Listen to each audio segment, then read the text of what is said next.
Greetings, welcome to the third session of Try Praying, where we look at lament. Um, Brief story just to kick us off is people in ancient Israel wanted to pray. They heard the voice of God saying, build a temple. They did that. It took Solomon 7 years to do it. Unfortunately, as well as taking 7 years to build the temple, he also took 13 years to build the palace. Seems to me that that was the start of things going wrong for the people of Israel and Judah, saying that God is the most important thing. Well, given the 13 years on the palace, didn't seem that way.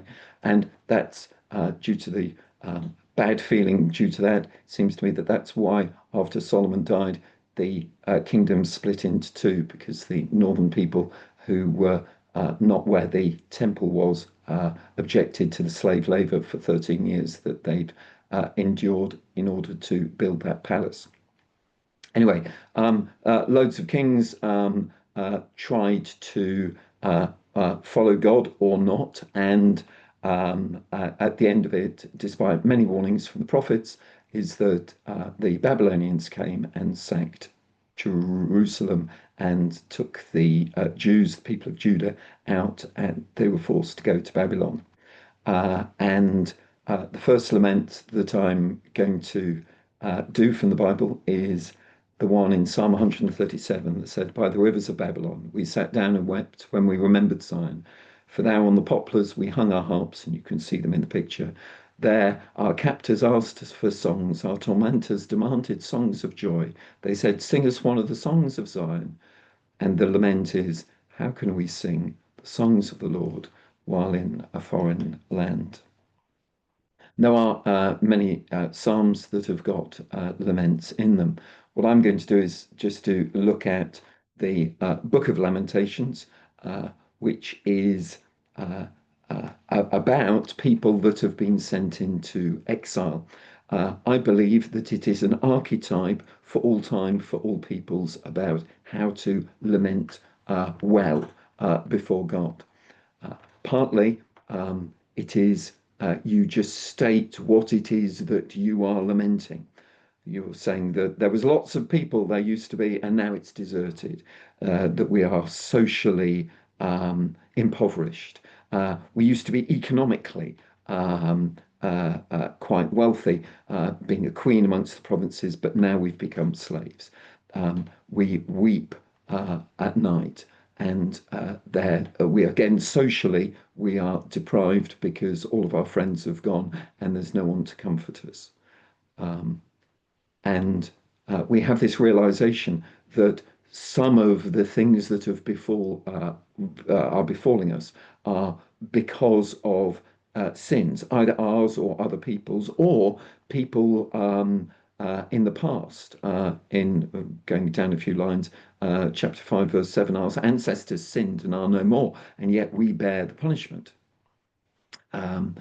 Just going back into what we are bemoaning, we bemoan the fact that we feel so dreadfully vulnerable, that other people have seen us in our nakedness, in our lack of power and dignity, and that in turn leads us to have low self-esteem. And we have a lack of peace, and we've forgotten what prosperity is. And we lose all perspective. We say in chapter 1, verse 12, is there nothing to you all who pass by? Look around and see, is there any suffering like my suffering that the Lord has brought on me? So, first thing I learned about the lament is that we should state what is so dreadful. And we should do so before God. In chapter 2, verse 19, it says, arise, cry out in the night, as the watches of the night begin. Pour out your heart like water in the presence of the Lord. That the whole book of Lamentations, and indeed the lamenting Psalms, are before God. They are addressed to God. But it isn't that, oh, everything's going to be all right, because in chapter 3, verse 8, it says, even when I call or cry out, he shuts out my prayer. That one of the things that, as we are suffering, is that we have a sense that God doesn't seem to be present, he doesn't seem to be doing anything, and an awful lot of the book is just lamenting how dreadful our circumstances are.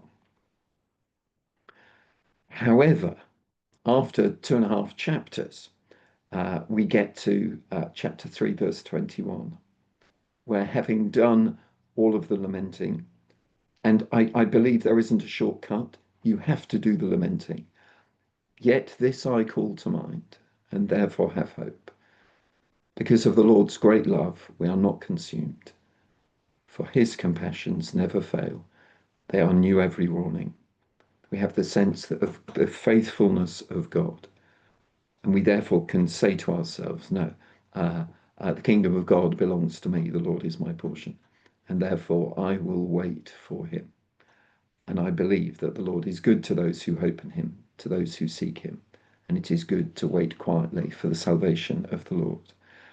It is important in the midst of our lament that we remember that God is present. Incidentally, we then go straight back into lament. I haven't repeated it, but it goes back into, I mean, some of the laments are later on in chapter 3 and 4 is full of lament.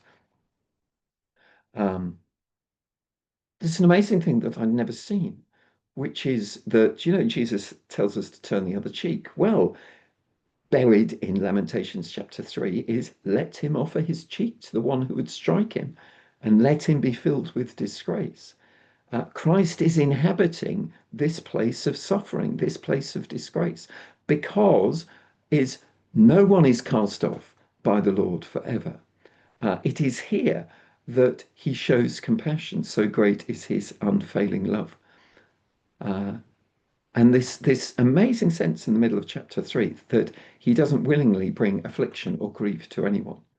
He isn't going to crush underfoot all prisoners in the land. Remember that Christ is here in affliction and suffering. And we need to theologically remember that it is not from the mouth of the Most High that come both calamities and good things. And it is good that we should examine our ways and test ourselves and return to the Lord. Um, uh, and I pray that you can discuss that at the end of this, that we should know the blessing of those who mourn under the weight of suffering, that we should know the blessing of remembering God's love, and that we should know the blessing of Christ's presence in our suffering, and that we should be aware of God and aware of ourselves today and every day. God bless you as you continue to discuss this. Have a pleasant evening.